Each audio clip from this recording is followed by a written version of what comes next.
Hey everyone, today I'm going to introduce a behind-the-scenes film about directors and stars called Entertainment Backstage.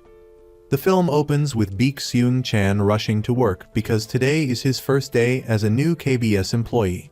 Meanwhile, Tak Yi-jin exits her car and accidentally scratches Seung-chan's parked car. To make matters worse, a reporter catches the whole incident on camera. Inside the new employee welcome ceremony, Seung-chan applies for the entertainment department because it's where his crush works. Kim Tae-ho introduces himself to the team, but everyone is confused. They only know Kim Tae-ho from the MBC show Ultimate Challenge, not the KBS Kim Tae-ho.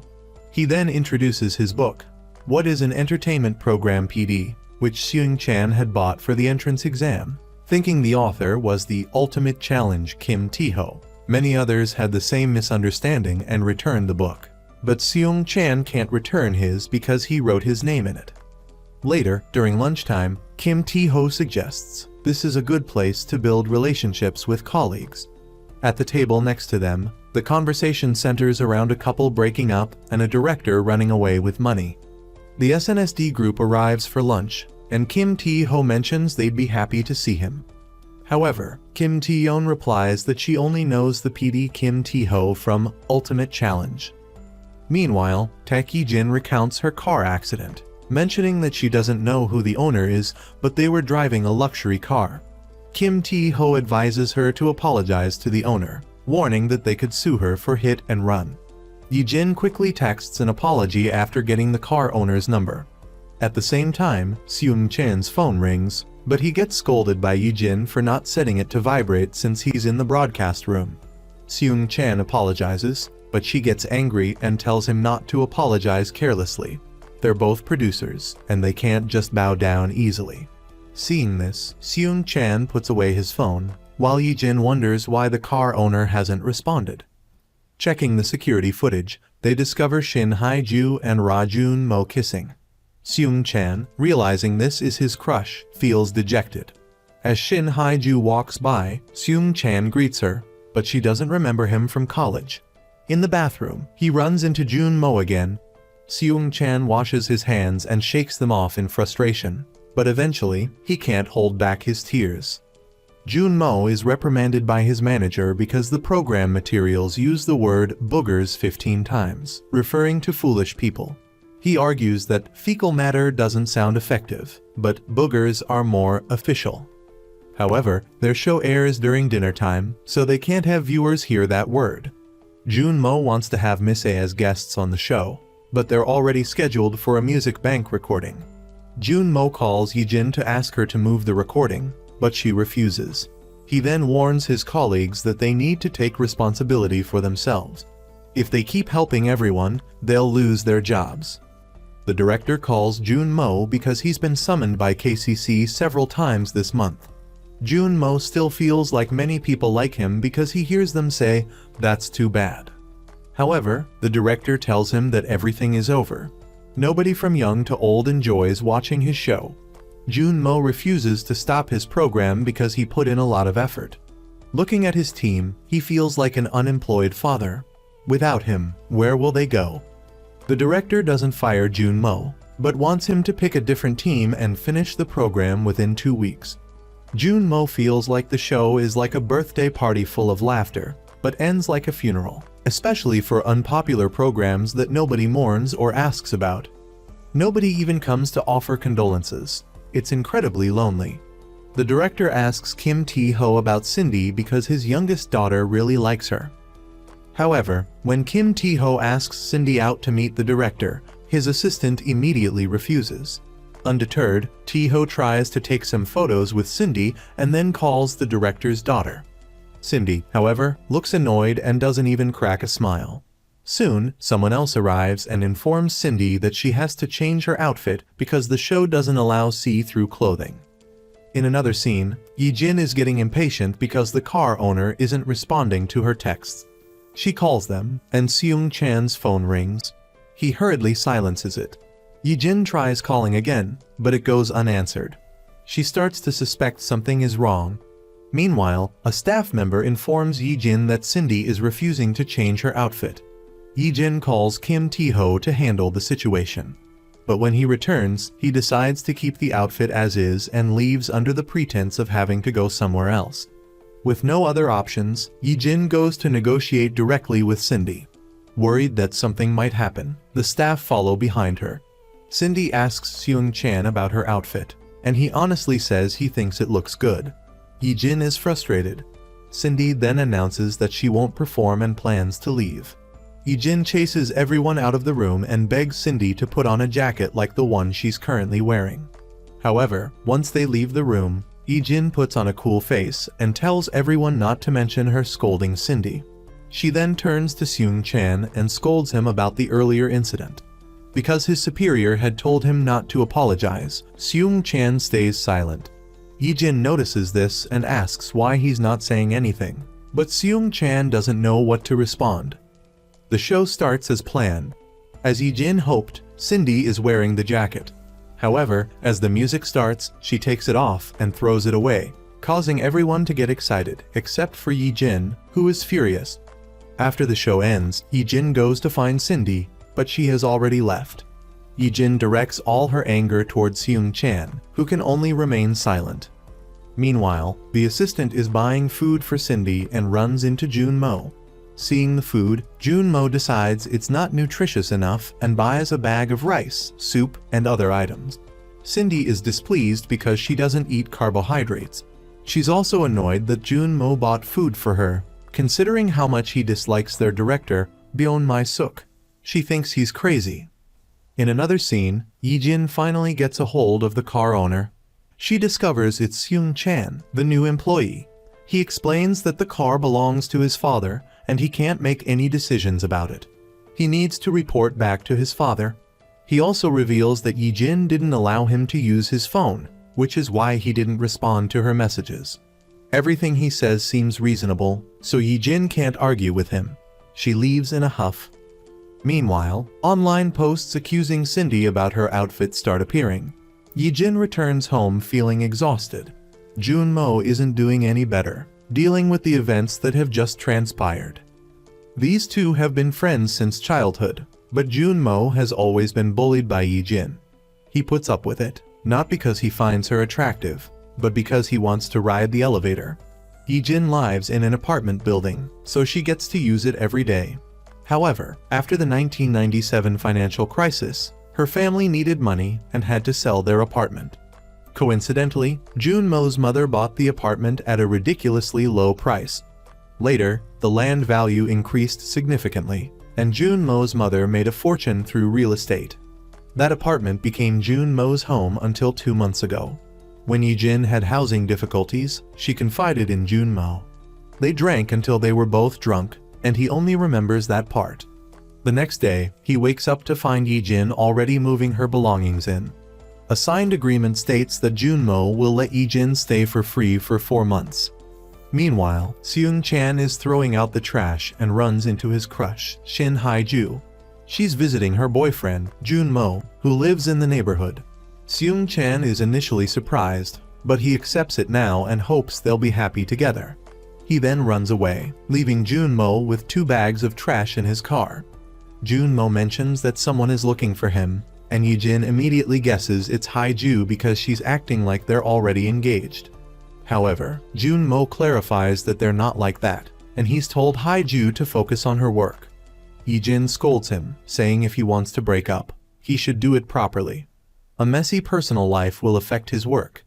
Jun-mo counters that she's the biggest mess in his personal life. As soon as he steps out, Yi-jin runs to the balcony to watch him. Her younger brother advises her to stop provoking Jun-mo. The fastest way to get their house back is for Yi-jin to marry Jun-mo. Otherwise, they'll have to save up to buy it back. Yi-jin is now thinking about paying for Seung-chan's car repair. She doesn't know if his father will demand payment from her. Meanwhile, Seung-chan's family is looking at the scratch on the car. They think if he says he doesn't need to pay, Yi-jin will think he's a cocky junior. At the same time, Jun-mo goes to get his car and finds the 2 bags of trash in it. He wonders who could have tied them up like that. Seung-chan's parents find it unsettling that so many crazy people are around, making him feel disheartened. When he arrives at work, He's coincidentally assigned to Jun Mo's 2 days and 1 night program. His debut isn't impressive, and they don't even bother acknowledging him, treating him like a mere errand boy. He runs into Yijin again, and she asks him about the car repair cost. Upon hearing 830,000 won, she is flabbergasted. She thinks his father got ripped off. Seung-chan says he'll tell his father. Noticing ink on his face, Yijin wipes it off for him, making him feel very grateful. In another scene, Cindy's director, Byun Mi-suk, introduces her to a few trainee idols who only eat 1 sweet potato a day and practice relentlessly. She notices that one trainee hasn't lost any weight and orders someone to check the security camera footage of nearby convenience stores. Cindy initially wants to ignore it, but she can't help but advise the girls to order food because there are no cameras there. She also tells them to give up and go home. They shouldn't be doing this job. Those 3 girls along with Cindy are actually members of Pinky 4. But now Cindy is releasing a solo MV, effectively separating herself from the group. One girl feels it's unfair that it's her birthday, and she doesn't even have a fan meeting.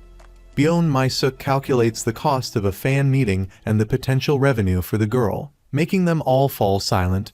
However, Cindy feels different. She thinks she's too thin and should go to a clinic to get enrollment for drip, but she coldly walks away. Meanwhile, Jun Mo's team is arguing about whether to tell Yoon Ya-young that their show has been cancelled. Just then, she arrives. Jun Mo quickly signals to Seung-chan to cover up a board. Today is their 1-year anniversary, and she's brought gifts for everyone. Despite starring in numerous movies, she became widely recognized after joining the reality show, even among children. Everyone starts thinking about who's the right person to tell the truth, and all eyes turn to Seung-chan. When he goes to talk to her, he's too afraid to be direct and starts rambling. Finally, Miss Yoon Ya-young says she understands and has to leave urgently. What she actually understands is that the team is afraid of her leaving the show. Seung-chan, feeling doubtful that she actually understood, tries calling the team, but nobody answers. Meanwhile, Shin Haibo and Hyun Young both come to the meeting and announce they're leaving the show because they have TV dramas to film. But inside, they all understand that only Miss Yoon Ya-young is still in the dark. After she hears Miss Yoon say she'll stay on the show, they all look at each other in confusion. Jun Mo finally confesses everything. They were all kicked out until Seung-chan arrived. Jun Mo brings him in to apologize to Miss Yoon, but she scolds Jun Mo for using a newbie as his messenger and tells him to speak directly to her. After she leaves with everyone else, Jun Mo directs all his anger at Seung-chan, saying he never wants to see him again. Remembering Yijin's words about a messy personal life ruining your work, Jun Mo goes to break up with Shin Haiju. Seung-chan returns to work and receives a call from Miss Yoon. She'd already made plum tea for Jun Mo before she knew about the situation, and she tells the team to drink it when they have to work late. Seung-chan goes back and meets Cindy waiting outside because it's raining heavily. He offers her the umbrella he borrowed from the reception desk, explaining that only new employees can borrow umbrellas. The umbrella has the KBS logo, and if he doesn't return it, they'll deduct from his salary. He asks for her phone number to make things easier. Cindy hesitates but agrees. Seung-chan carefully calls her back, but a man answers. Thinking she's tricked him, he asks again, but it's already time for work to end. Worried someone will recognize her, Cindy gives him her number and lets him go. When she hears Seung-chan say he works on 2 days and 1 night, she mistakenly believes he's the one who bought her food the other day. Seung-chan arrives at the meeting spot with everyone else. Yijin greets him warmly and then asks about the car insurance. He tells her the exact cost is 870,000 won, but his dad said it'll be 40,000 won less if she pays cash. Yijin suddenly gets angry and warns him, a new employee, that he'll be fired if he's warned 3 times and to be careful. Jun Mo is still feeling guilty about Miss Yoon. Seung-chan places a jar next to him and prepares to leave. He's hesitant to talk because Jun Mo has told him not to.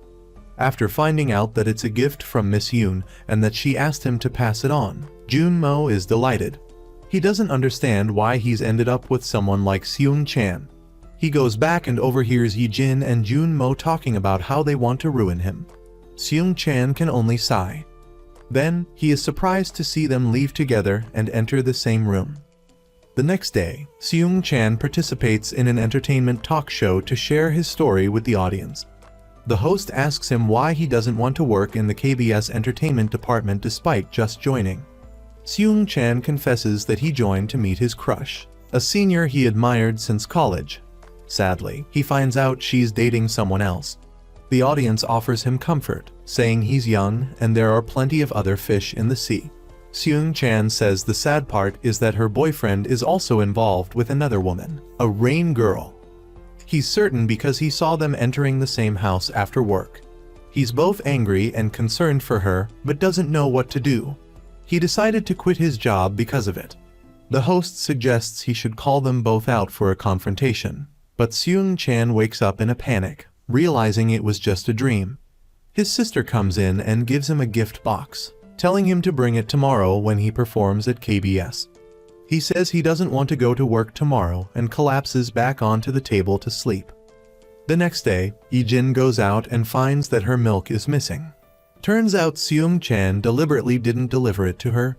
As he walks, he mumbles, hoping it wasn't a one-night stand, then suddenly remembers he's live streaming his vlog. He begs the cameraman to delete the ridiculous thing he just said, but gets scolded for being stupid.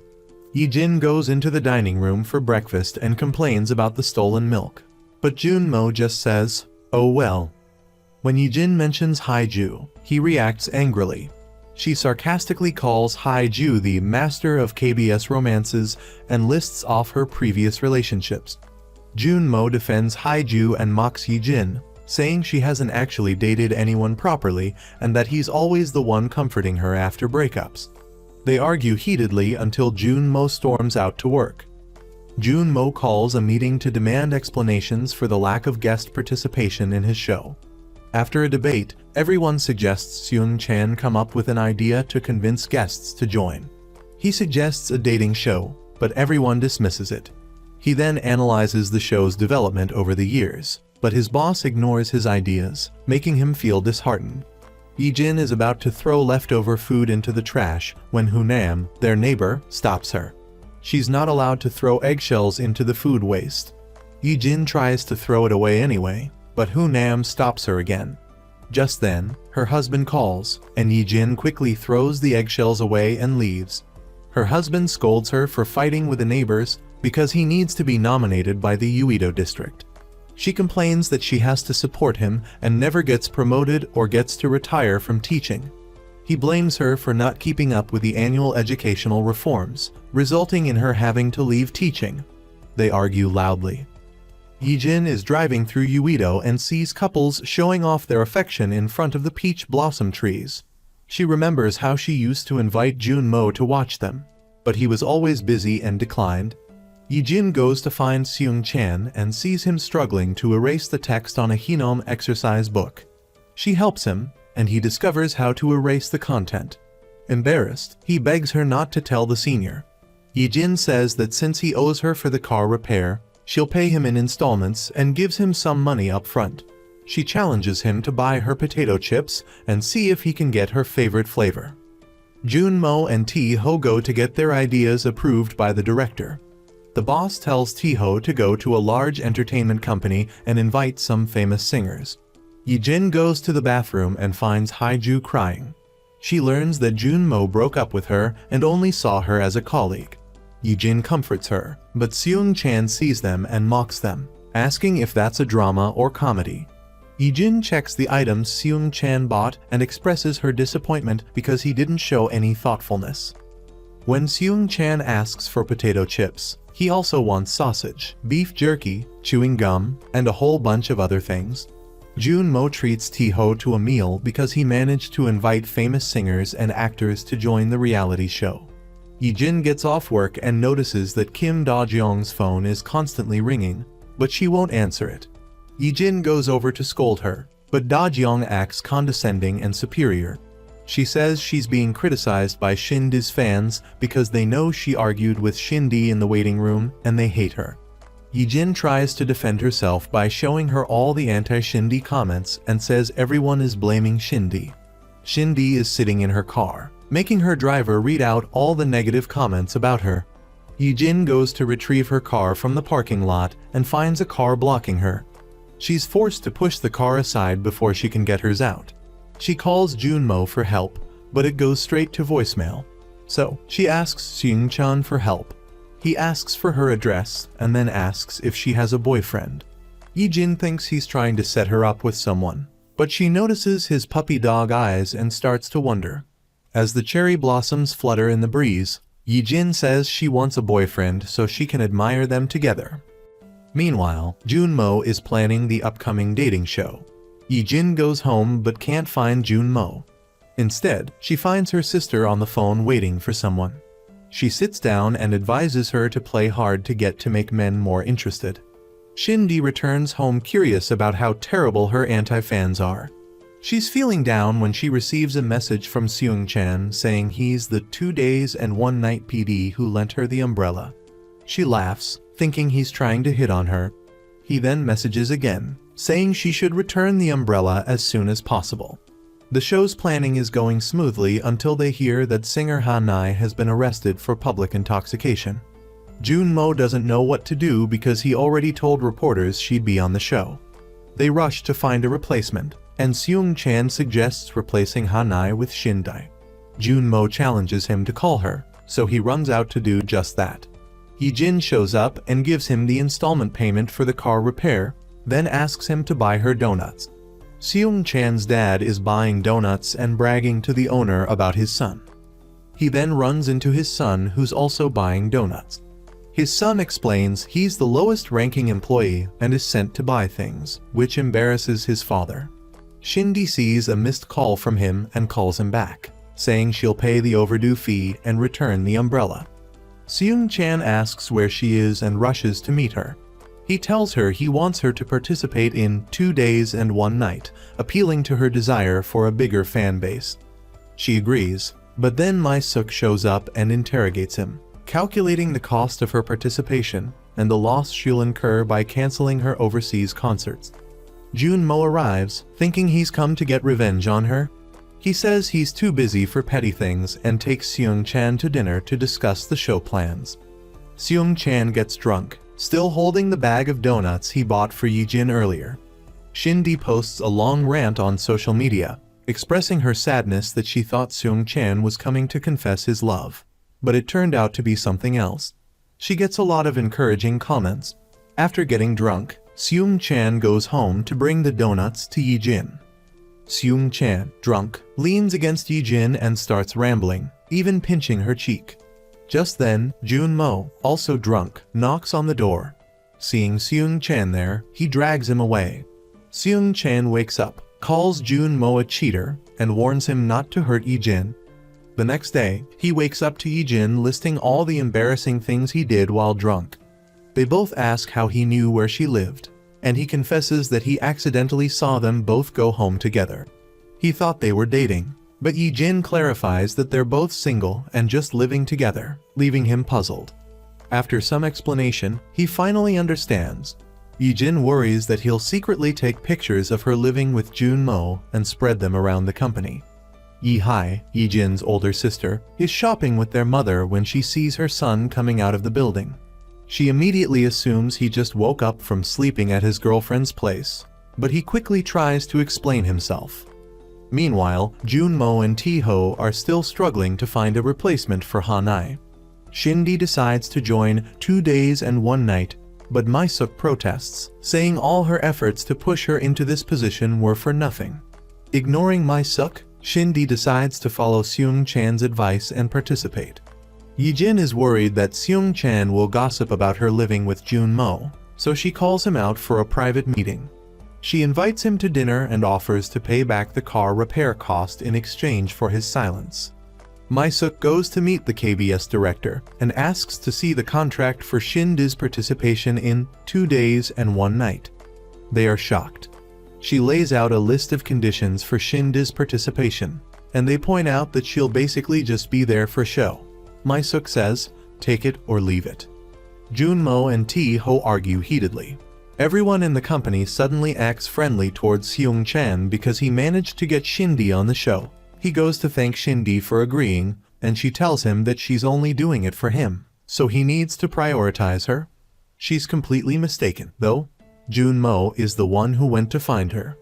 Seung-chan observes Yijin secretly and realizes she likes Junmo but is keeping it hidden. She mistakenly thinks Seung-chan likes Haiju and encourages him to confess his feelings. The next day, everyone rehearses the games for the upcoming reality show. Yijin and Seung-chan go shopping for supplies for Junmo for the next few days.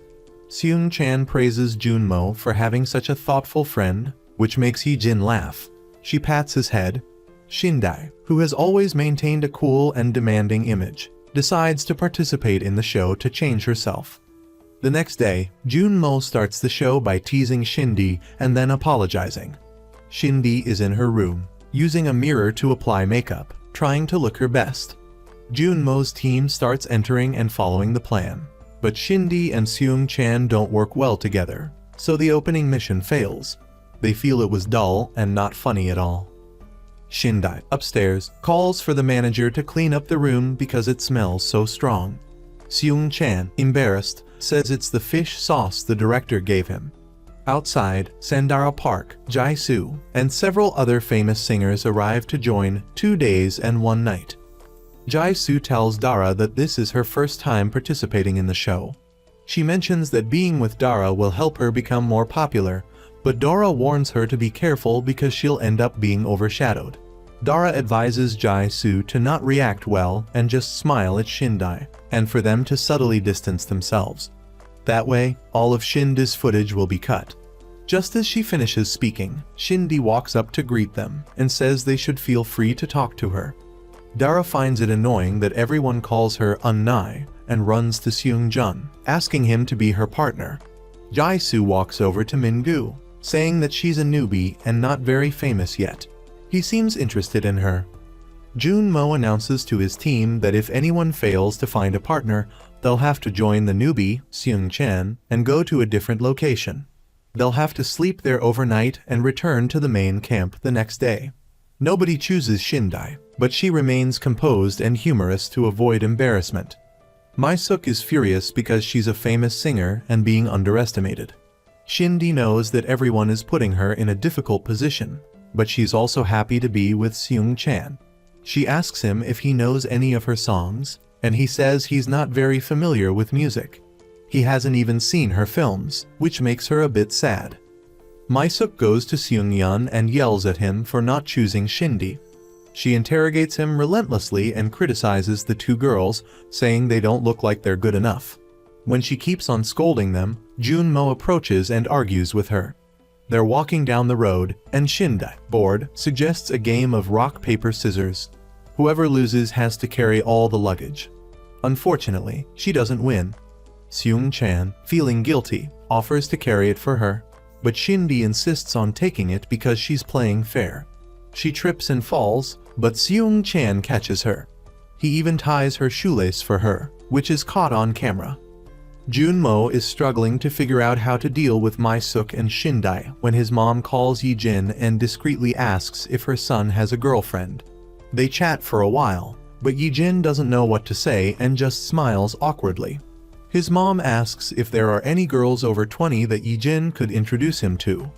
When Yijin tells her brother, he encourages her to be persistent. In the evening, the guest team plays a game instructed by the director. Shindy, carrying the heavy bag, is about to give up. While they're waiting to change the battery in their camera, Shindy reveals her true personality. She complains that since Seung-chan won, she has to endure this torture, and she hasn't even eaten dinner yet. Just then, it starts to rain. Seung-chan quickly covers her head with his hand and opens his umbrella. This moment makes Shindy genuinely smitten. Seung-chan, having just shielded Cindy with his umbrella, rushes over to the cameraman. In his naive way, he thinks the camera might be more susceptible to damage and needs to be protected. Next, it's time to set up tents. Cindy walks over to help Seung-chan and gives him a nail to use for the tent, but he doesn't understand what she means and looks confused. Cindy tells the camera to stop recording and explains it to him. But Seung Chan insists that he doesn't want any dishonesty in the footage. To follow the script, he makes Cindy play a game before she gets to eat dinner. It takes forever, but finally, they finish and can eat. Once the cameras are off, Seung Chan approaches Cindy's tent and shows his genuine concern for her. He gives her his headphones and a book because he's worried she might not be able to sleep. The next day, Byeon Mi-suk visits the set to watch Cindy film the reality show. Because of her limited knowledge, Cindy can't guess any of the words in the game. The director has to give her a right answer, and then lets everyone take a break. Byeon Mi-suk pulls him aside to talk. She mentions that Cindy is her company's top singer and that every time she releases a new song, their stock price skyrockets. She wants her company's star to get attention. However, the 2 days and 1 night director doesn't hold back and delivers some stinging words. He criticizes her for only thinking about profits and not about the people who create content for her company. Is that how you treat your artists? She's garbage and will never build anything for anyone, he declares before leaving. Seeing Cindy sitting alone listening to music and not eating breakfast because she lost the game, the director feels a pang of guilt. He runs into Seung Chan and scolds him for letting Cindy get lost for several kilometers the previous night. After they set up camp, he made her play games instead of giving her a chance to rest. This is Seung Chan's flaw. He's too serious and wants his guests to complete the tasks. Everyone gets into cars to return to the company after filming. Because of his considerate nature, Seung Chan keeps getting up and down to make room for people who get on the bus. He ends up sitting next to the director, Jun-mo, and they both nod off and rest their heads on each other. Back at the company, Seung Chan packs up his things, preparing for the celebratory dinner. Cindy is picked up by her driver to prepare for the event. She needs to be there to appease everyone and ensure that her best moments are broadcast. Everyone is enjoying the food and drink when Cindy arrives. However, Tak De-jin, who's there, doesn't like Cindy and keeps eyeing her while she eats. De-jin sits there gossiping about Cindy with the director, Jun-mo. Seung Chan, hearing his crush being slandered, is unhappy. Later, he sits alone with Seung Chan and asks him if Cindy made him do things according to her wishes during filming. Of course, being in love, he sees everything she does as beautiful and only gives her compliments. De-jin, frustrated that she couldn't get any dirt on Cindy, keeps drinking and gets drunk. She acts strangely, prompting Seung Chan and Jun-mo to take her home, but she refuses and invites them to continue drinking. At home, Seung Chan's parents happen to turn on the TV and watch Cindy performing. Their daughter says that she's the one who filmed the reality show with her brother. Seeing Cindy dressed so revealingly, Seung Chan's mom worries. She fears her son will be tempted, so she asks his father to find a way for him to stay away from that girl to avoid any scandals. They have no idea that their son is the one who likes Cindy. Seung Chan, Jun-mo, and De-jin end up at a bar near the road. De-jin, fueled by alcohol, complains to Jun-mo that he's playing with her feelings. She says she always confides in him when she likes someone, but she doesn't know who to share her feelings for him with. Seung Chan listens in silence. After a night of drunken confessions, De-jin goes to work and regrets what she said. De-jin calls Seung Chan to the rooftop to ask what he heard the previous night. Seung Chan assures her that he didn't hear or remember anything, trying to comfort her. She tells him to forget everything that happened last night and gives him a little money as a bribe. She wants him to investigate something for her. She says she's fine, but she's not sure about Jun-mo. De-jin asks Seung Chan to find out if Jun-mo remembers anything from the night before. He immediately brews a pot of ginseng tea for his boss, and then casually asks about the night. Jun-mo, however, insists that he doesn't remember anything from the previous night, even claiming he doesn't recall paying for anything. His task complete, Seung Chan goes back to the rooftop to tell De-jin the results. She's relieved to hear that Jun-mo doesn't remember her heartfelt confessions from the night before. Seung Chan tells her that if she needs someone to talk to, she should feel free to reach out to him because he understands her feelings. De-jin smiles, grateful for his sincerity. Meanwhile, Cindy is trying to sleep but can't. She remembers the headphones and book Seung Chan gave her, saying they would help her sleep. She lies in bed, listening to music while reading, and starts to think about Seung-chan. Soon, she falls into a deep sleep. Byeon Mi-suk goes to Jun-mo's office with lots of water and food for everyone. She meets the editor-in-chief and the executive producer and tells them she wants 2 days and 1 night to pay more attention to Cindy when the show airs. They tell her that they don't dare interfere with the PDs, as it could be considered abuse of power. Byeon Mi-suk gives up and goes to reconcile with Jun-mo. However, he's still annoyed about their previous argument. She begs him to take care of Cindy and reminds him that she brought a lot of food and tells him to eat it. Seung-chan is given the task of buying food for Jun-mo.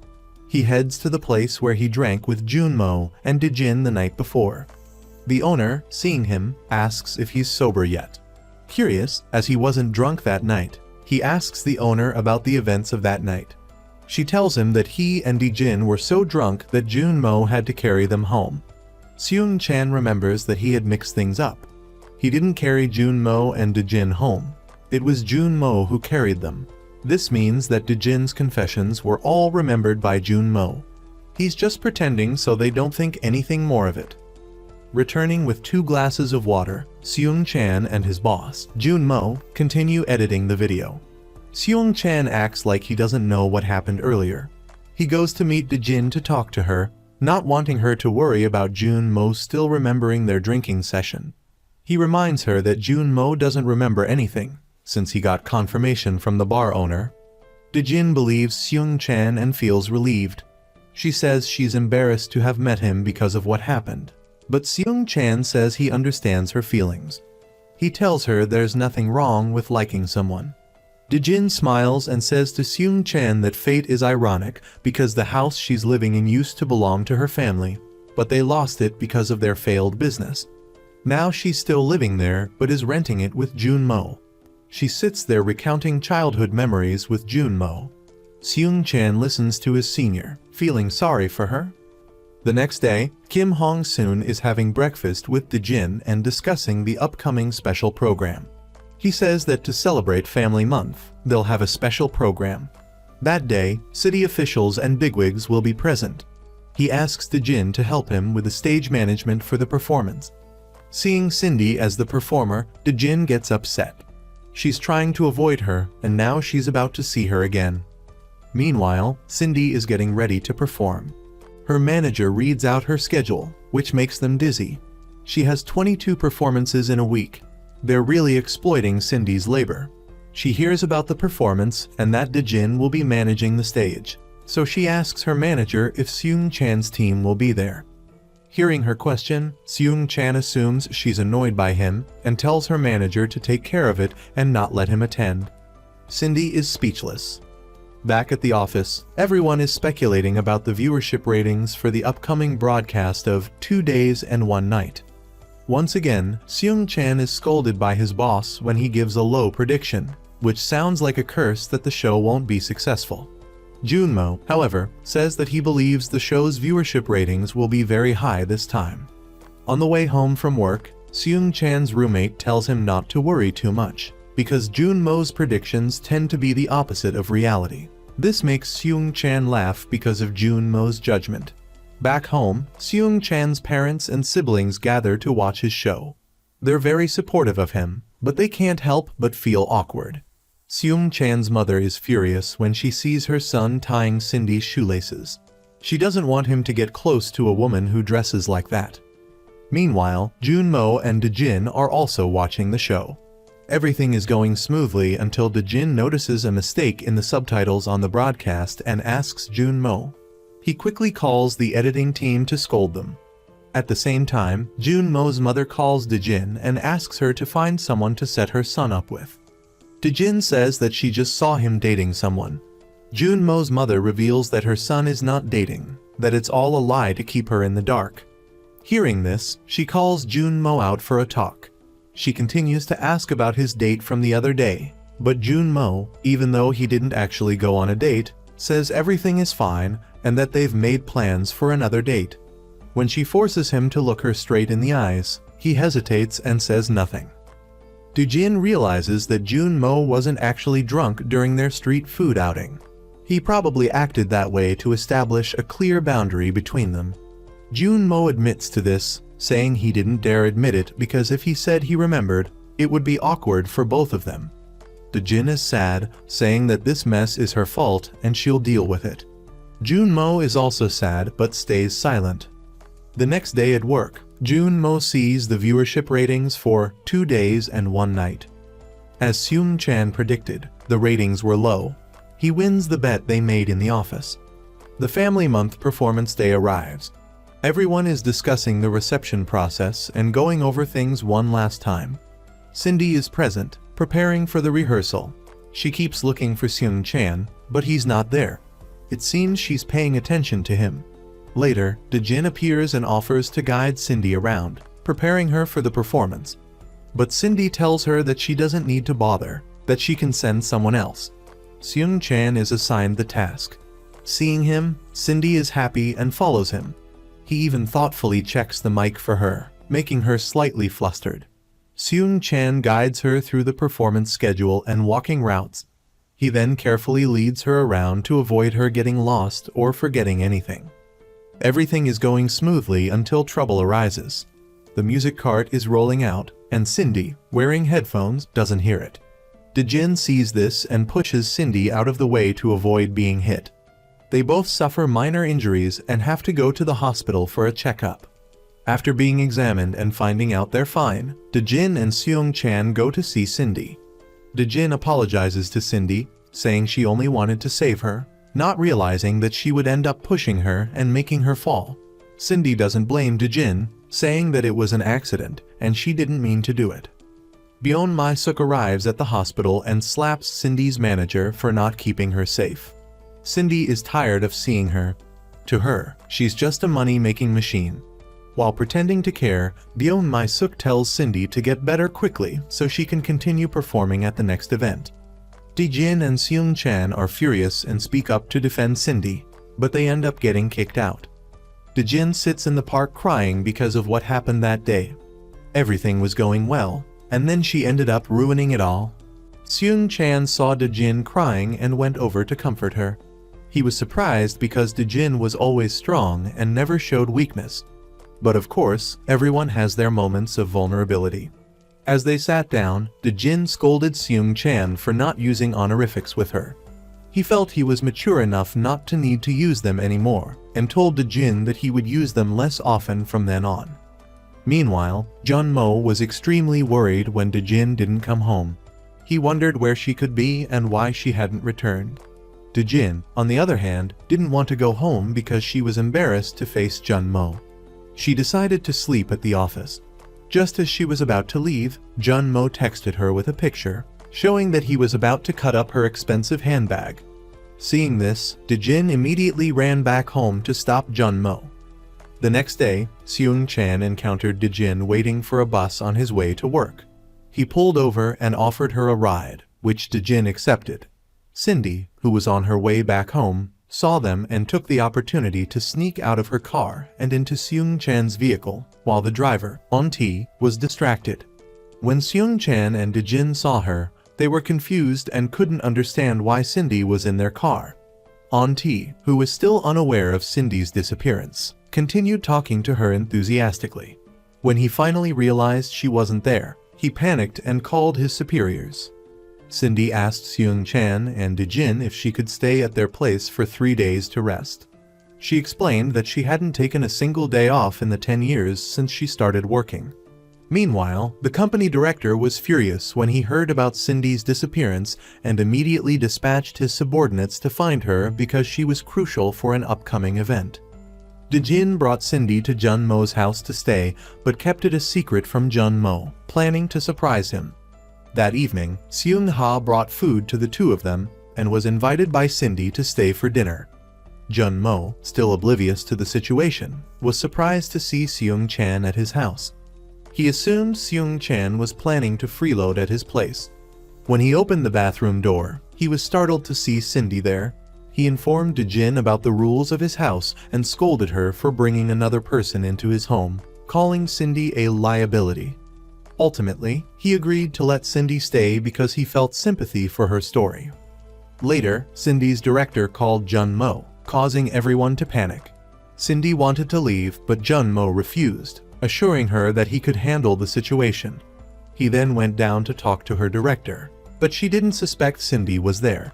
She only asked if Jun-mo knew anything about Cindy's whereabouts. Jun-mo returned home and sat down for a drink with the others. Cindy claimed she couldn't drink alcohol, but she ended up being the one who drank the most. The two girls got drunk and created a lot of noise, leaving the two men flustered and unsure how to handle them. The next day, Jun-mo and Dejin encouraged Cindy to return home because she still had many performances scheduled. Cindy refused, however, insisting on staying for 3 days, as this was the first time in 10 years she felt like she could celebrate her birthday at home. Meanwhile, Cindy's director, unable to find her, decided to spread rumors online to pressure her into returning. Dejin went to work and heard her colleagues discussing Cindy's social media posts. Someone else mentioned an article about Dejin injuring Cindy, which had received many votes as being true. Dejin was completely baffled because she had injured her own hand while protecting Cindy, and now she was being blamed. When she went outside, she found her car vandalized, and she couldn't help but cry in frustration. Everyone in the office was still clueless about who had posted the article. Jun-mo remembered his conversation with director Bayon the previous night and began to suspect that she was putting pressure on Dejin. When Dejin went outside again, she was met with laughter from the people there because of the rumors online. As she argued with them, Seung-chan arrived and took her home. Dejin felt overwhelmed by the situation, but when she checked her phone, she found it flooded with messages from Cindy's fans accusing her. It was only then that Dejin realized just how terrifying director Bayon was and how effectively she used the media to her advantage. Seung-chan remembered that Dejin's phone number was stuck on her car, so he told her to remove it to avoid being bothered. As she crossed the street, a motorcycle sped towards her. Seung-chan immediately jumped out to shield her. There was no real danger, but Seung-chan overreacted, making Dejin feel a little uncomfortable. Later, while asking him to throw away her water bottle, Dejin met a guy who looked like an artist. He claimed to know her, but Dejin couldn't recognize him. Seeing the guy flirting with her, Seung-chan came over, put his arm around Dejin, and pretended to be her boyfriend. Only then did the artist reveal his name, Myung-chio. Dejin immediately recognized him, but he had gained some weight, making him harder to identify at first. After Myung-chio left, Dejin told Seung-chan that she didn't appreciate his actions and asked him to stop doing such ridiculous things. Meanwhile, Cindy was throwing away trash and met an old lady who was addicted to collecting recyclable materials.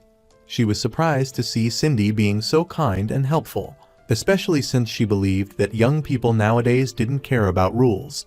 Cindy even removed the label from the bottle, which impressed the lady even more. That evening, Seung-chan took Cindy for a ride on his wheelchair. They arrived at a place filled with lights. Cindy revealed that this was the same place where director Bayon introduced her to the world 10 years ago. She had climbed to the top of Mount Olympia, but now it didn't matter to her anymore. All she wanted was to quickly descend and end her long, tiring journey. After meeting director Bayon, Cindy stayed confined to the practice room in Seoul. Her parents would visit her every 2 weeks, but they both died in a car accident while on their way to see her. Cindy deeply regretted following director Bayon. It felt like the game was over. Seung-chan comforted Cindy, telling her to be strong and overcome everything because he was there for her. Touched by his words, she leaned in and kissed him softly. The next day, after their kiss, Seung-chan stood frozen for a few seconds. He couldn't believe that a guy like him, a confirmed bachelor, had been kissed by a beautiful girl. Cindy even took a picture with Seung-chan, but because he was shy, the picture turned out dark and blurry. Later, they went to watch fireworks together with Dejin and Jun-mo. They were celebrating Cindy's 23rd birthday. Cindy felt a bit uncomfortable when she saw Dejin putting her arm around Seung-chan. Despite her injured leg, she stood up and leaned close to him. Afterward, they all went to a karaoke bar. While Dejin and Jun-mo were a couple, Seung-chan and Cindy were alone. He even sang a song about brother-sister relationships, which made Cindy even more jealous. She decided to turn it off and perform a song to express her feelings for him. Seeing her affection, Seung-chan understood her feelings to some extent. The next day, it was time for Cindy to leave. There were so many memories there, so she released her emotional baggage and took a photo with Dejin. On her way back, she saw Seung-chan walking leisurely and turned her head to look at him, wondering if they would ever meet again. Dejin went to work and her co-worker showed her a gift. She thought it was from an anti-fan and was scared to open it. However, inside were many cute gifts from Cindy's fans, along with a photo of the two of them from social media, which was meant to clear up the misunderstanding. During lunch, one of Dejin's friends joined them. Seeing that she was single for a long time, he offered to introduce her to his friend. Seung-chan and Jeon-mo felt a little uncomfortable but acted calmly to ensure a happy meal. Knowing that the guy couldn't handle spicy food, Seung-chan deliberately withheld the candies when leaving, hoping to make him even more frustrated. He had already taken all the candies earlier, so now he could finally enjoy a bit of revenge. Cindy met with Director Bayan to talk.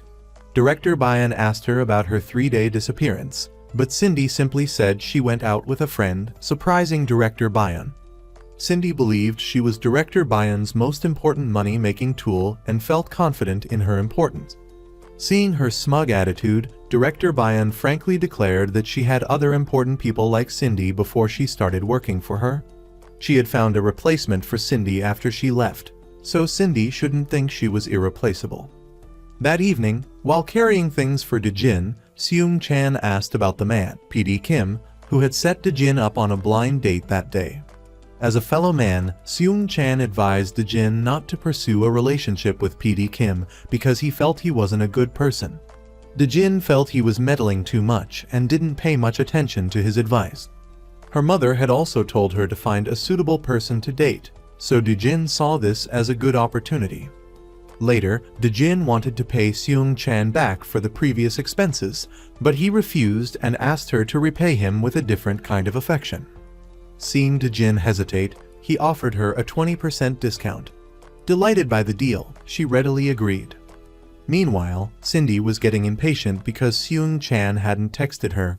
She considered sending him a message but couldn't bring herself to press send, worried about her dignity as a woman. The next morning, she woke up to her manager informing her that a PD was visiting. Cindy realized it was Seung-ha and wanted to go meet him. She changed her mind repeatedly, but eventually went to see him. He wanted to talk to her, but Cindy declined and told him to talk to her manager instead. Seung-chan quietly whispered something, piquing Cindy's curiosity. She asked her manager, who revealed that Seung-chan had reminded her to button her shirt. After filming the news segment, Seung-chan and Cindy sat down for a brief conversation. Cindy assumed he wanted to talk about their feelings, but he instead discussed the report. He didn't believe that the woman in the report was Cindy's relative, which frustrated Cindy. She wanted to leave. Seung-chan persisted, but she was disappointed once more. They had just reunited, and this was all they could talk about. Cindy returned to her room, looked at herself in the mirror, and burst into tears out of heartache. At Seung-chan's company, they held a fitness event for employees who spent their days glued to computers. The first event was a women's softball throw. One particular female employee was attractive and skilled at throwing, causing the men to swoon. Next, there was a sprint between PD Kim and a young woman. PD Kim thought he would win easily, but the woman ran faster and won a spectacular victory. Then came the men's soccer match. Everyone predicted the blue team would win, as they had the director on their side.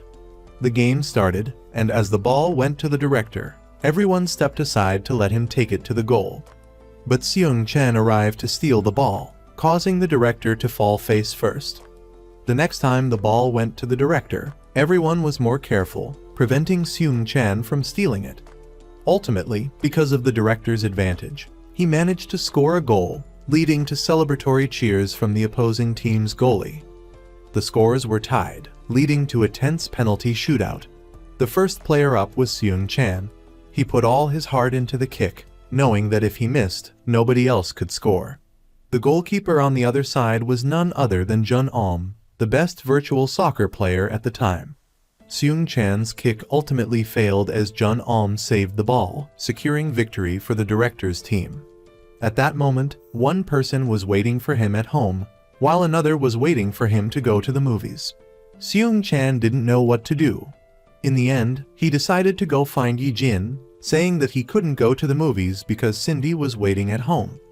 On the way back, Yi Jin was extremely annoyed and reprimanded Seung Chan, telling him to hurry up because Cindy would get soaked.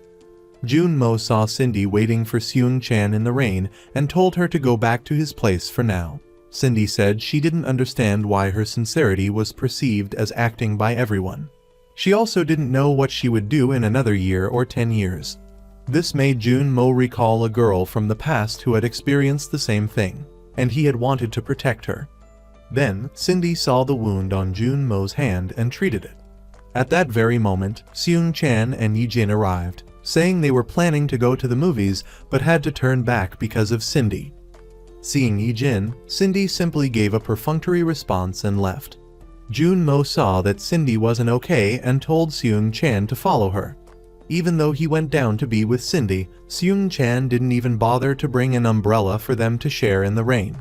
Cindy said that she was always considered fake and rude by others.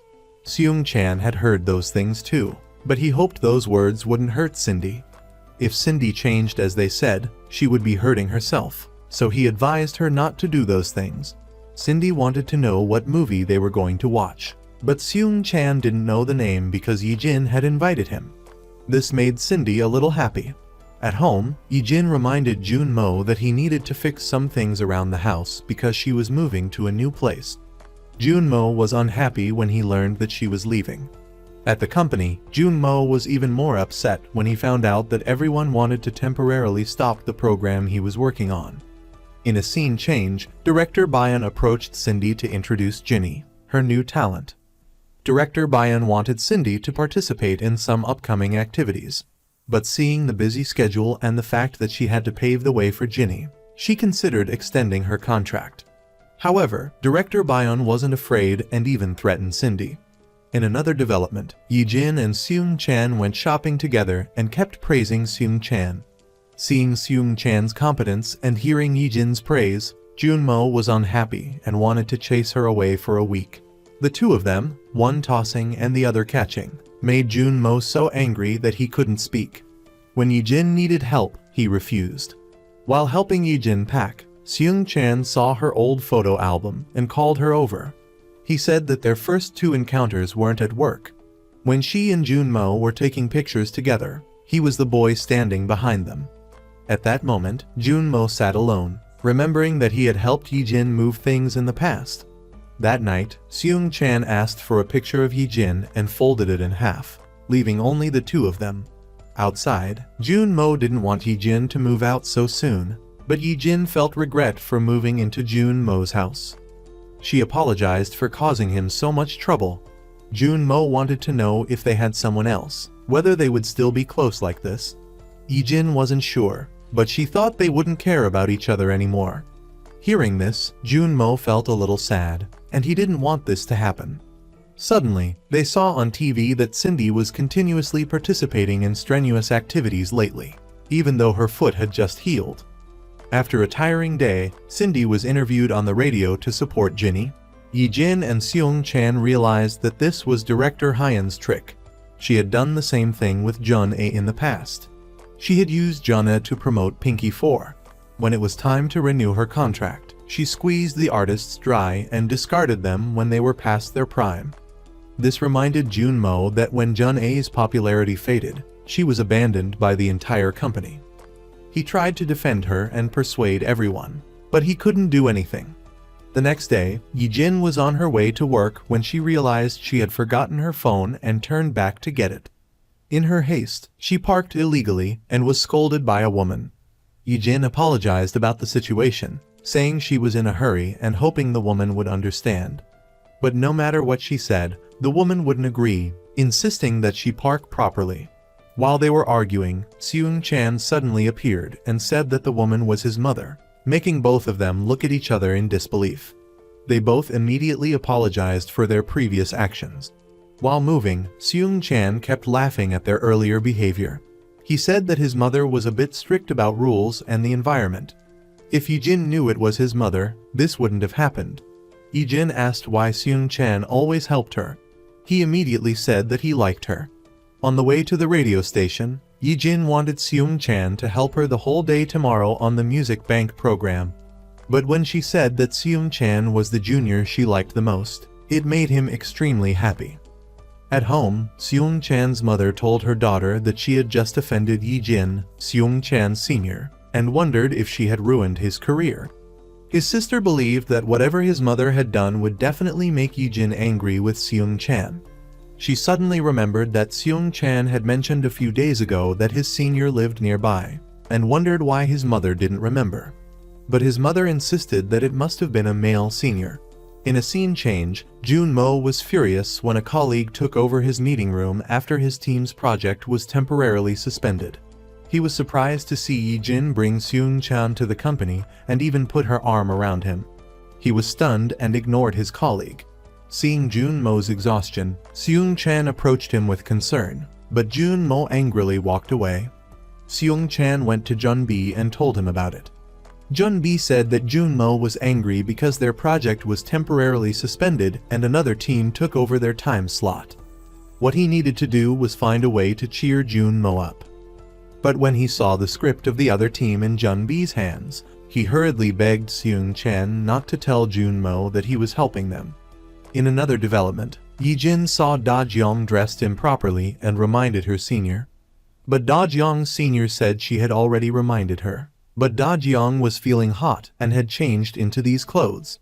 Whenever the team needed Da-jeong's help, the male staff members would all swarm around to assist her. That evening, Seung-chan went to help Yijin tidy up her new house. Meanwhile, his mother stayed home and praised her son endlessly, saying that he was incredibly talented and worried that Yijin, their difficult neighbor, would try to flirt with him. As they were about to eat, Jun-mo unexpectedly walked in. Knowing that Yijin's door code was Jun-mo's birthday made Seung-chan feel heartbroken. In a scene change, Seung-chan went to remind Cindy to prepare for the scene when director Bayan arrived with Ginny. Hearing that director Bayan wanted Seung-chan to take care of Ginny, Cindy chased them away to another room because she always wanted a private room. Seeing director Bayan saying that Ginny was her other half, Cindy realized that she was treating her the same way she had treated Jun-ae. Director Hyun said that Cindy's name was created by her, so Cindy didn't have any say in this matter. Seung-chan wanted to take them to another room to break the tense atmosphere. Later, Director Hyun approached Yijin and asked her to help make Ginny more famous. But this time, Yijin only cared about Cindy because she was the main character in this final album. However, this broadcast was different from the others. After winning, Cindy confessed her feelings in front of everyone, despite the time limit and anyone trying to stop her. That night, Jun-mo told Yijin to rent out the house she was about to move to. He didn't want her to leave because he wanted to live with her. Seung-chan witnessed this and was heartbroken. But after Yijin saw it, Seung-chan gave her the flower in his hand, making Jun-mo unhappy. Seung-chan returned home in a sad mood. His family thought that he had been reprimanded by his senior. He looked at the teddy bear and remembered Yijin's image, wanting to be by her side. Meanwhile, when those two came home, they immediately argued because Yijin thought that Jun-mo treated her like a maid and that's why he kept her around. The next day, Yijin invited Seung-chan to lunch. Jun-mo, seeing this, wanted to find a way to stop him from going but couldn't. During the meal, Yijin kept talking about Jun-mo. He wanted to keep her, but she didn't understand why. Seung-chan knew that Jun-mo liked Yijin, but he didn't tell her. He just remained silent. Seung-chan was only concerned about whether Yijin would move out. When he got the answer yes, he chuckled to himself. Seeing this, Yijin thought he was laughing at her and reprimanded him. In the conference room, everyone was sad because the new program was better and replaced their program. But Jun-mo still asked everyone to try their best, even though their program only had 6.8% viewership. To make a better program, they assigned the trailer to Seung-chan, hoping it would attract viewers. Because this was important, they reminded him to find a way to draw people in, making them not want to miss this program. Afterward, Seung-chan went to Jun-bi to learn from his experience, but Jun-bi thought that a newbie like him would just be considered a food delivery app by them. Seung-chan said he was sure he would make a fantastic trailer that people wouldn't want to miss.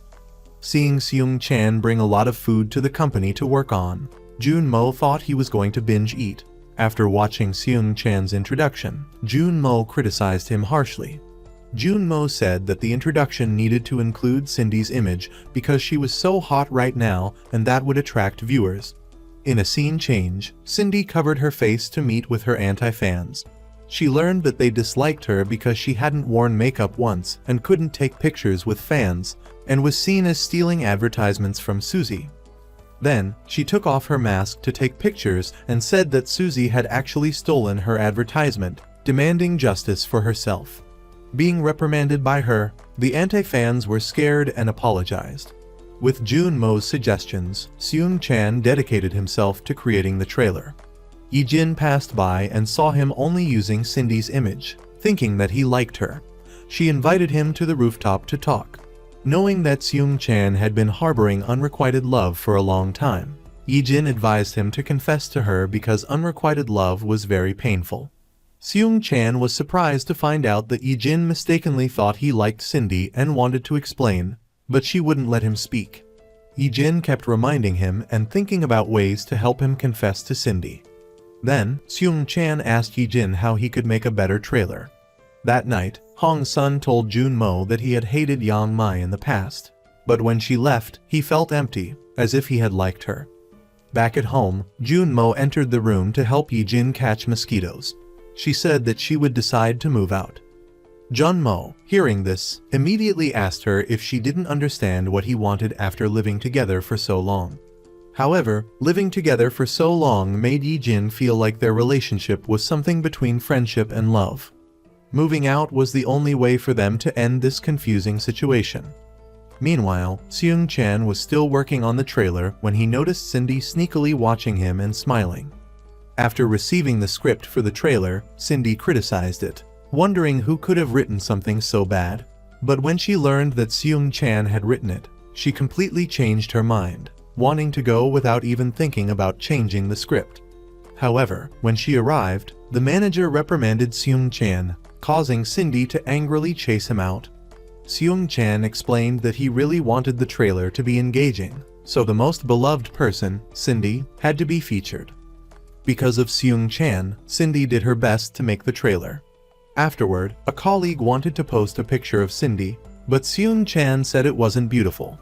After working on it for many nights, Seung-chan discovered many camera angles that made Cindy look beautiful, like the way she looked at him, making Cindy feel shy. When everyone left, Seung-chan sincerely apologized to Cindy for what he said earlier.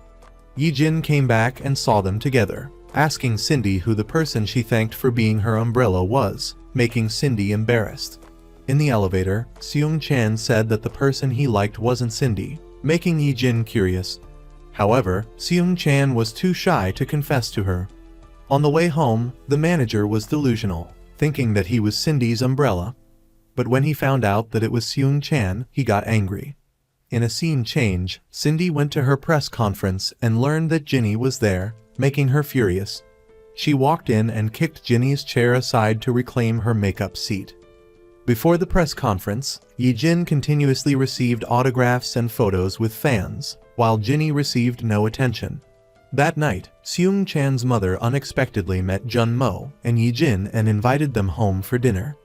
During the meal, Seung-chan's parents constantly praised their son's talent, fearing that the famous singer would like him, making Seung-chan embarrassed. When the whole family watched Seung-chan's trailer on TV, they criticized it as terrible. However, Jun-mo lied in front of his parents and praised him. In a scene change, Cindy told director Hyun that they had cooperated with mutual benefits, but she didn't understand why director Hyun wanted to sue her while she was in the hospital. But Cindy had a lawyer, so she was confident that director Hyun couldn't do anything to her. She would work her hardest for director Hyun for another 10 months until the contract expired. She hoped that director Hyun wouldn't destroy Cindy's image like Jun-ae. Cindy also reminded Jinny that she might face the same fate, so she should reconsider. In Seung-chan's room, a teddy bear caught Yi-jin's attention. When she touched it, the bear suddenly played a recording of Seung-chan's voice. Only then did she realize that the person Seung-chan liked was her, not Cindy. At that moment, she remembered that he had told her before, but Yi-jin couldn't see the feelings Seung-chan had for her. Seung-chan and Yi-jin sat in the park, talking about their hearts. After everything that had happened, she didn't think Seung-chan liked her. He didn't intentionally do it, but he liked her so much that he gathered all his courage to confess his feelings to his senior. After saying it, he pulled Yi-jin towards him and gave her a passionate kiss. Because of that action, Yi-jin gave Seung-chan a failing grade, saying he was too bold. It would be so embarrassing if someone saw that and thought she was taking advantage of her junior. This time, Seung-chan stood up and bravely said that what he did was sincere, and he wanted her to accept his feelings. But Yi-jin didn't want to ruin their very natural relationship, so she hoped they would maintain it at the level it had been. Sometimes, maintaining the existing relationship would be better so that they wouldn't have to face awkwardness later. But Seung-chan still asked for a chance and wanted to protect their relationship. When Yi-jin returned home, she found Jun-mo still waiting for her. Taking the opportunity, Yi-jin asked her friend why she seemed to be so strong, unnecessarily so, since she had just rejected someone's feelings. Jun-mo didn't understand at first, but then he suddenly realized that the person whose feelings had been rejected was definitely Seung-chan. After all, what did Jun-mo not know? Because he understood his best friend's personality so well after 25 years, Jun-mo gave Yi-jin advice to just live authentically with her feelings and not try to suppress or change them just because she didn't want to. Just let things unfold naturally and her heart will feel lighter. Seung-chan went home and asked his mother about her romance with his father. She met him for the first time on an arranged date, and they got married a month later. Sometimes she saw him as a husband, but sometimes also as a nuisance. She had dated another man before and wondered if she would be truly happy if she had married him. This story made Seung-chan change his outlook on life a bit, so that night he sat and thought a lot.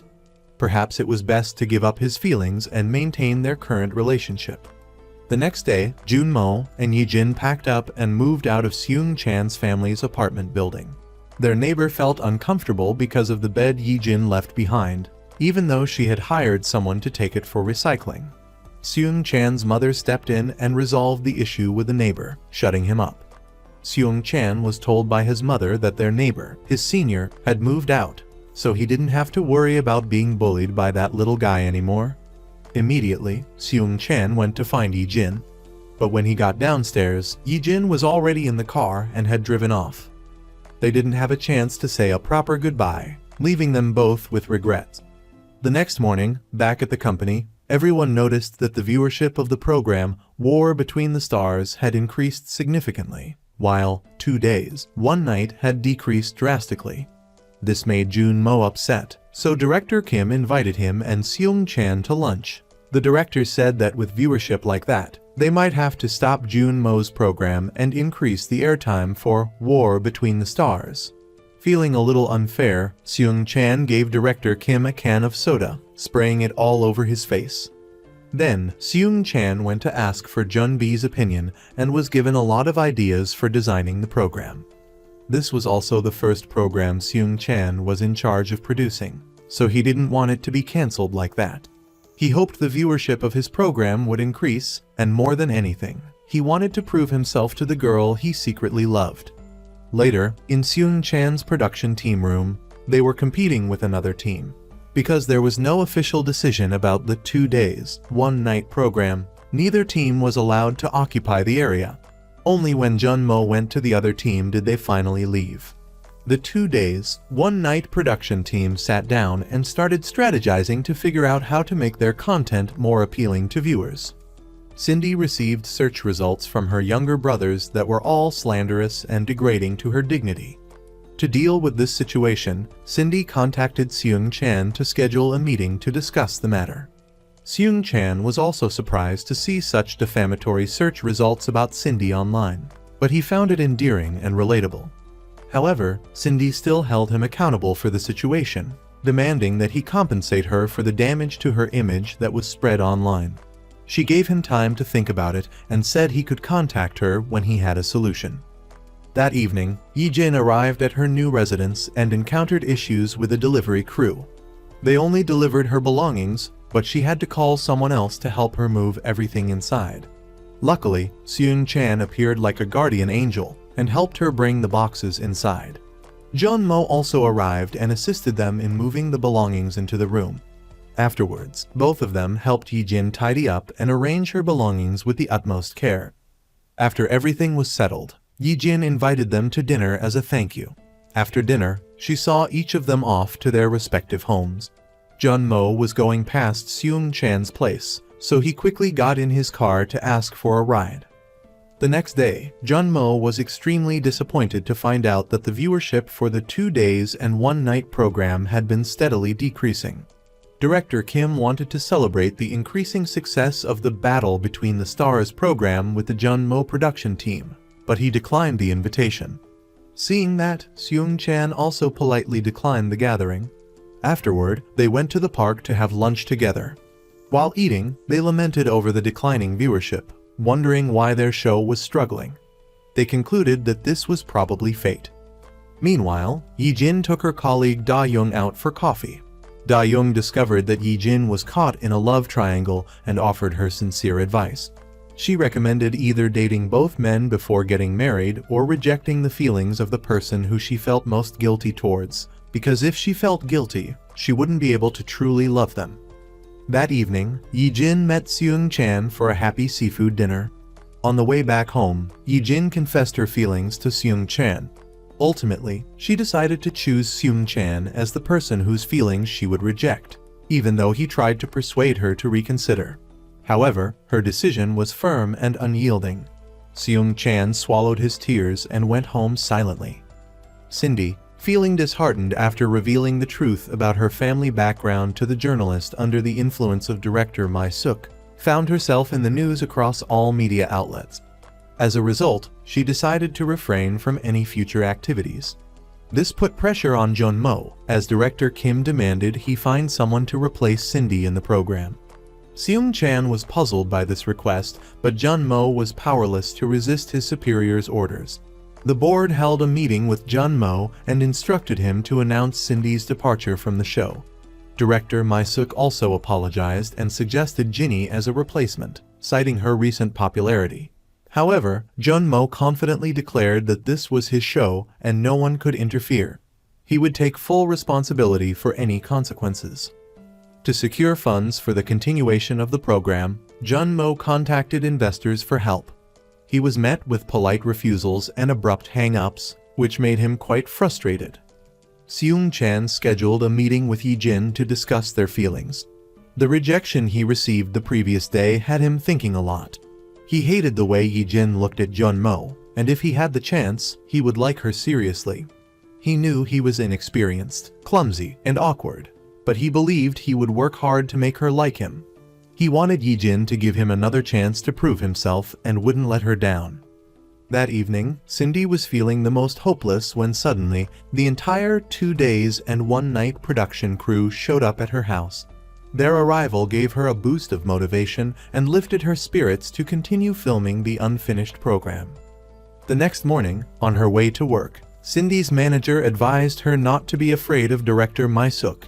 She should just do what she enjoyed and what felt right. Meanwhile, director Mi-suk was shocked to hear that Cindy had returned to the set to continue filming. Her own Jinny still couldn't master a dance move, so she couldn't possibly compete with Cindy. At the filming location for the couple matching program, everyone was buzzing about Cindy when she suddenly appeared to complete her filming. The team's demeanor towards her changed suddenly, becoming unexpectedly welcoming and concerned. Afterwards, they all traveled to a rural village to film. The locals were amazed by the drone, having never seen one before. Cindy was assigned to film at a local villager's home. As a pampered young lady, she had difficulty adapting to the environment. Seeing that the old woman's blanket was from 2002, Cindy took it upon herself to wash it. She wouldn't dare use it otherwise. After completing his filming, Seung Chan, the editor in Cindy's group, helped her wring out the blanket. Cindy was overjoyed with his assistance. The production executives were astonished when Jun-mo decided to continue filming with Cindy despite their objections. Director Mi-suk berated the company for disobeying her instructions. She demanded they cancel 2 days and 1 night and replace it with Battle Between the Stars featuring Jinny. However, the entertainment division director refused due to professional ethics and responsibility towards the producers. This angered director Mi-suk. Later, director Mi-suk took Jinny to the makeup room and encountered Da-young waiting there. Enraged to find Da-young occupying Jinny's spot, she demanded she leave. However, when she saw Da-young's delicious snacks, she was shocked when she looked back at Jinny, who she had nurtured day and night. It was just disappointing. That night, Cindy, Seung Chan, and Jun-mo sat together on the porch, sharing stories and anxieties. They hoped that the program would achieve success once they finished filming. They decided that if the program was cancelled, they would remove the deep well segment, a long-standing element dating back to 2007. It was the heart and soul of countless people and a huge investment. As producers, they had a responsibility to nurture and preserve it. The next morning, the actors and crew said their goodbyes to the villagers and returned to the city, ending their filming. Back at home that night, Cindy met with director Mi-suk and was reprimanded for the online scandal regarding her fabricated background. However, when the news aired, all the blame was shifted to Cindy's management company. They even played a clip of her interview when she was a rookie, which proved her innocence and pinned the responsibility on director Mi-suk, making her furious. It turned out Yi-jin had advised Cindy about that interview and would help her issue a public statement. Under public pressure, director Mi-suk finally agreed to terminate their contract, allowing Cindy to work freely until the matter was resolved. Without hesitation, Cindy signed the termination papers. However, she still understood director Mi-suk's desire to protect her. It was just a matter of her love being misguided. For Cindy, director Mi-suk would always be a mother figure. Meanwhile, Hong Sun and Yang Mi still couldn't reconcile. Just when Hong Sun was considering asking for another chance, director Kim invited him out for drinks with the CEO and promised him a promotion opportunity. Excited at the prospect, Hong Sun vowed to perform well in front of the CEO. He did his best to impress the CEO with his grilling and wine-pouring skills, winning his approval and admiration. During this moment of merriment, Hong Sun received a message from Yang Mi stating she would give him 30 minutes to get to her place. Without hesitation, he left the gathering with his superiors and rushed to Yang Mi's. He was an hour late, but he had tried his best, so she couldn't blame him. He prepared a delicious mixed rice dish for her and presented it with a heart-shaped plate, expressing his affection. Yi-jin was on her way home when she encountered the security guard and inquired about why all the lights were always on. He told her that a PD had threatened to have all the streetlights fixed if he didn't do so, because he was coming to film.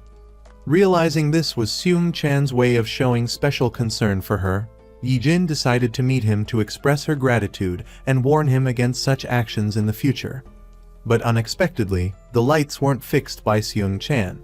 Who else could it have been? No need to ask, Seung Chan knew it was his senior, Jun-mo. He wondered how Jun-mo could be such good friends with Yi-jin for so long and not confess his feelings. Some time later, Cindy left her management company and started a new chapter in her life. Seung Chan, too, became more accustomed to his job as a PD and grew in his role. Yang Mi and Hong Sun reconciled and became a couple. That evening, Yi-jin met Jun-mo at the park to thank him for fixing the lights, which made her feel safe returning home. Jun-mo finally gathered his courage and confessed his feelings. He thanked Yi-jin for being his friend for over 20 years, and perhaps it was time for them to move on to a new stage in their relationship. Cindy and Seung Chan bumped into each other at the company. He initiated a conversation and offered to help her carry her luggage, a gesture that bridged the gap between them. And so, our couples, each finding their happily ever after, went home to their own lives filled with love and happiness.